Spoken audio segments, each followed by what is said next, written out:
Okay, so for my presentation, I looked at chapters 3 and 4 for the book "Thank You for Arguing." So these chapters pretty much discuss how to win an argument, the different styles that you should use.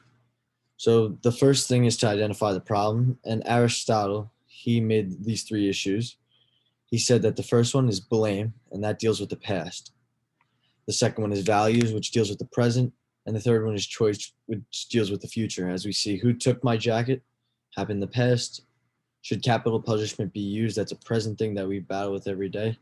And should I buy chicken or turkey? That's later in the day. Who knows when? It's in the future. And it is vital to know which issue is being argued about to obtain your goal. And your goal is what you always have to keep in mind. Next, we look at the rhetoric tenses. There's the present tense, known as the demonstrative rhetoric, and this is usually ends in people bonding or separating. It's usually an argument about values, which you saw in the previous slide. Then there is the past tense, known as the forensic rhetoric, and this threatens punishment. And finally, there's the future tense, which is known as the deliberative rhetoric, and this promises a payoff. This is usually the rhetoric tense that Aristotle thinks is best to use when you want someone to be on your side. There's a bunch of things that go to future tense. It's the decision making occurs in the future, weighing one choice against another, as we saw in the previous slide about the chicken or the turkey. The facts don't exist in the future, so everything's based off predictions. And finally, choice depends on the circumstances. So it depends on the times that we're living in and everything else. The next big thing that the author declared was that you should never debate the undebatable. You can't debate about the future because you can't predict it. So that's one big thing to stay away from. You can make there might be a right choice, but you really don't know that at the present time. And it's important that you make an educated choice and you don't fight too much, debate too much about it because neither you or the people you're arguing against know. It's all about probabilities. You're hoping that something happens. For example, the sun comes up every day. You know the sun came up yesterday, came up this morning, but you can only predict that it'll come up tomorrow. Also, a big thing is that you can't argue morals because this is at the center of what people believe, and you should be focusing on your goals instead of these undebatable topics. So, an example in my life of debating the undebatable in my basketball career, every single coach I've had, if I'm in practice or game and I get yelled at or whatever, if I say something back to my coach, it's not going to end well.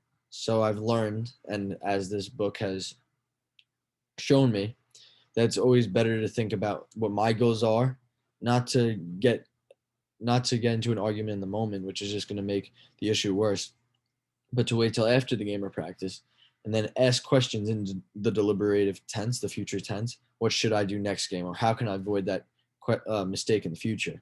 And it's these questions that get me closer to my goal, and there you get a more constructive answer. The tools seen in chapter 3 are you have to control the issue. So you have to know what issue is talking about and know the most productive argument. And then you have to control the clock, the tense, and everything. Next, we're going to look at ethos, logos, and pathos, which I'm sure many of you have heard about. First, we'll talk about logos, which is the argument of logic. There's a concession.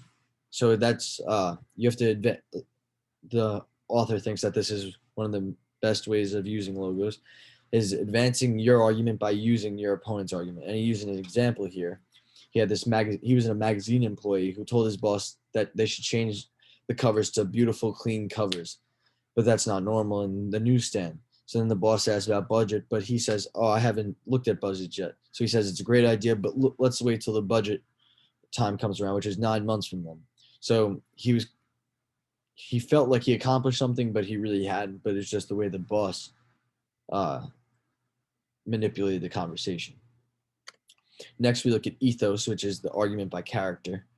And according to Aristotle, this is the most important appeal because it shows your trustworthiness, which is, as one of Aristotle's contemporaries said, a person's life persuades better than his word. Example, my dog. There's a picture of him. 5 years ago when I wanted the dog, I made a PowerPoint. I did all this stuff to convince my parents who were concerned about who'd be walking, taking care of my dog. and I agreed with their reasoning. I saw that their side of the story, as in the logos. But I assured them that I'd be a big help. I brought up the fact that I'd been a good student up to that point. I was always doing my work, whether it be basketball, school, and my chores. And I assured them that I would be doing that work. So I provided that I was a trustworthy person to have a dog.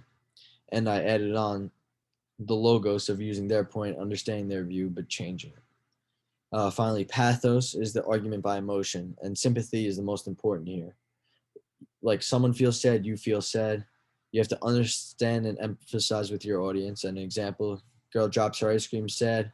Change your look to sad, and then you change your sad face to happy and ask them about the candy in the other hand, and she forgets about the ice cream and becomes happy with you.